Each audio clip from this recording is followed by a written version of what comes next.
Okay, so now we're going to add in Charlotte, because right now we can see that from first landing over to the Biltmore is a 6-hour drive. That's probably about the max drive that we like to do, and we don't like to do 2 long days in a row. So I'm actually going to add Charlotte. So we're going to go here and we're going to add Charlotte, North Carolina to our list.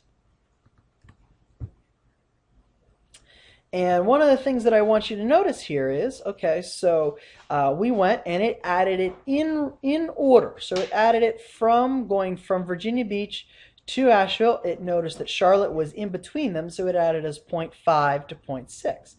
Let's say that's not the route we wanted to go. Let's say we wanted to go to Asheville first, because we knew that it was going to be nicer days, or maybe because of the leaf popping out in the fall, or whatever your reason may be, special event.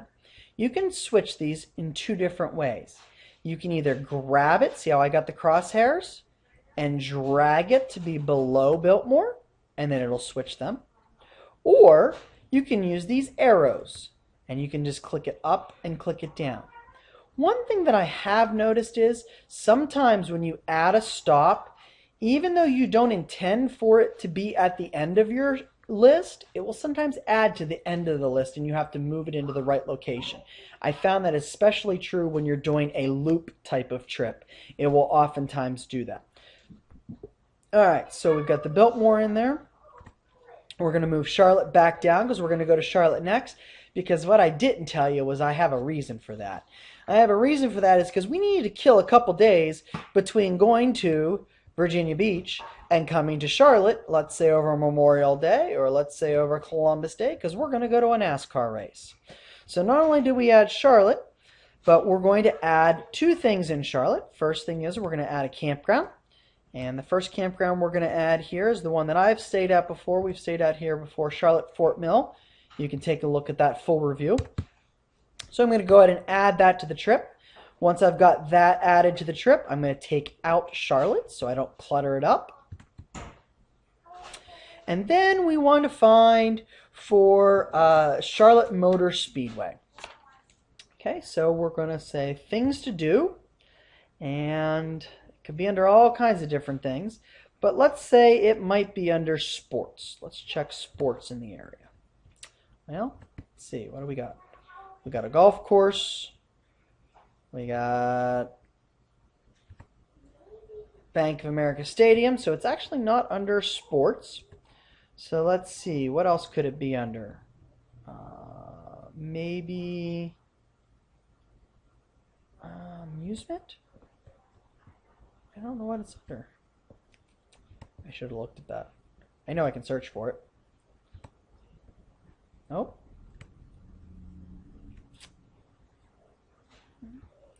No, it's under food and drink. Alright, so let's just search for it because I am not finding it that way. Charlotte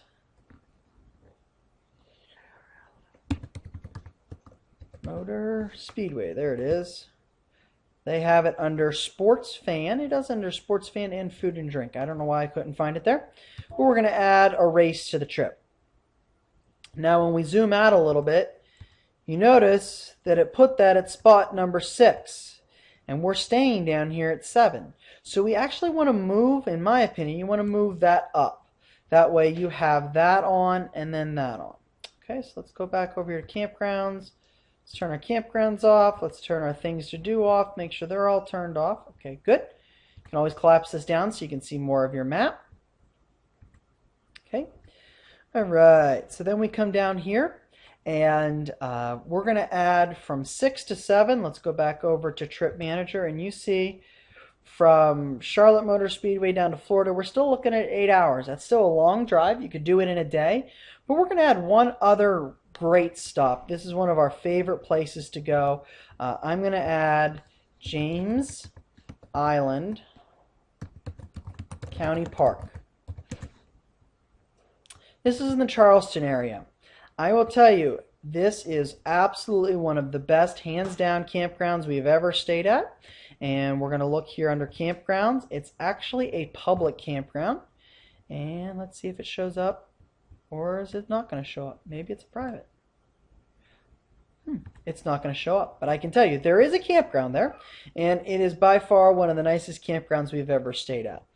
The main thing that I was going to show you here in Charlotte are the things to do, and I can tell you it is really, really, really a great area to visit. You can see they have an aquarium, they have the Charleston Place Hotel. If we turn that off and we turn on shopping, one of the neatest things in the area is, let's see if it comes up here, is the market. The market in downtown is nice. History and heritage. I definitely recommend a stop at Patriots Point. Definitely recommend a stop at Fort Sumter. You're going to want to come out to Fort Johnson as well. We came all the way down here, and there's a tea plantation a little bit further south here. That was down here on John's Island, which is over here. Let's see if that's it. Charleston Tea Plantation. That was a really great stop for us. Lots of places. You can check out our full review of the Charleston area. But as you can see, there is just a ton to do, and we find that Charleston is absolutely one of the most family-friendly cities that we have toured. Really, really, really, really enjoy it. I can't say enough there. All right, so let's go back out. So we're going to stop at Charleston, and then remember we had just put a general Florida in. We didn't put a specific location. Let's say that our specific location that we wanted to do was St. Augustine. Let's say we were going to St. Augustine. So we would add St. Augustine, Florida. Add that to our particular trip. Now that once we've got that into our particular trip, we can take out this general Florida here. So I'm going to go ahead and take that out. Yes, remove it. And now we have our entire trip planned. Yes, I would need to find a campground there. Honestly, what we would probably stay at, and let me see if I can find this one for you. Actually, right up here, north, almost by Jacksonville or north of Jacksonville, there is a great little campground up here that some friends have stayed at called Fort Clinch State Park. We know that's a really, really nice one. You can camp right on the beach. Make sure you get some reservations ahead of time because it does book very quickly. All right, so let me zoom out to the entire length of this trip. You can see we've got a lot of things planned. We've got 9 different stops at least. You could add more if you'd like. You can see the total trip is over 1,500 miles. It's going to take 25 hours and $495 estimated in fuel cost. I do want to show you a few other things before we wrap this tutorial up. You can email this trip to someone. You can email it to yourself or to someone else, and you can include a message. And when you email it, what it'll give is it'll give all the directions, and it will give a map to that individual. You can print it, and if you click print, it'll actually tell you your stops, where they are, a description of what's at those stops. It'll give you an address, and if you scroll all the way to the top of that, it'll give you the total information. It'll give you turn by turn. So if you don't have a GPS or don't want to import this into a GPS, you can simply use this to get your navigation. Probably not the way that I would personally do it, but that's the way you could do it.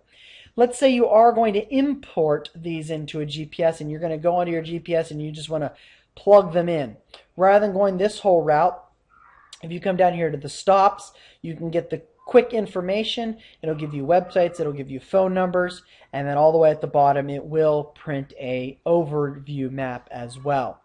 Okay. I want to show you that you can export this. So if you have a Good Sam GPS or a Rand McNally GPS, you can import this by docking it. You have to use your passphrase here and import it. That's one of the reasons why I am debating whether I want to get a Good Sam GPS or not. I've always used Garmin. I'm very comfortable with Garmin's, but the Good Sam GPS, this feature here is very, very nice and is a very, very attractive, tempting feature for me to actually consider it. Last thing I want to show you before we sign off for the day is, let's say you did this entire trip and you planned it, but then you realized, oh, we want to go back the same route. One of the interesting things you can do is you can click this button right here, and it says create a round trip. It'll create copy, and when you click submit, you'll see here it comes right up here into My Trips. It says then, Good Sam Trip Planning In-Depth Return. And you notice number 1 is at the bottom and number 9 is at the top. This gives me an opportunity to show you if you want to switch between one to another. You just click on it and click Open, and that opens your other trip, and you can see we're back to 1 through 9. Alright, so this has been Jared over at the Touring Camper. I hope you've enjoyed this in-depth view of Good Sam. I can tell you I really like it. It has been a very, very useful tool. It cut my planning drastically down. Now, one of the things that I did, and I'll explain in the next post, is I took a lot of this information from this and I saved them into different types of documents, in an Excel document, and in a calendar document, and in a Word document with detailed information per stop. You can find that in the next post that I get up in the next few days after I get this one up. So thanks for watching. Thanks for reading the post. If you're not a Good Sam member, you'll notice on our website that there are affiliate links that you can click on and you become a Good Sam member to be able to access this. I will tell you that does give us a little bit of a kickback. So it's a tool that we've really liked, we've really enjoyed. I use it all the time, and I'd encourage you to take a look at it. And it does help us out some too, so we can continue to bring you these tips and advice and reviews that we're doing. So thanks for watching and have a great day. This has been Jared at thetouringcamper.com.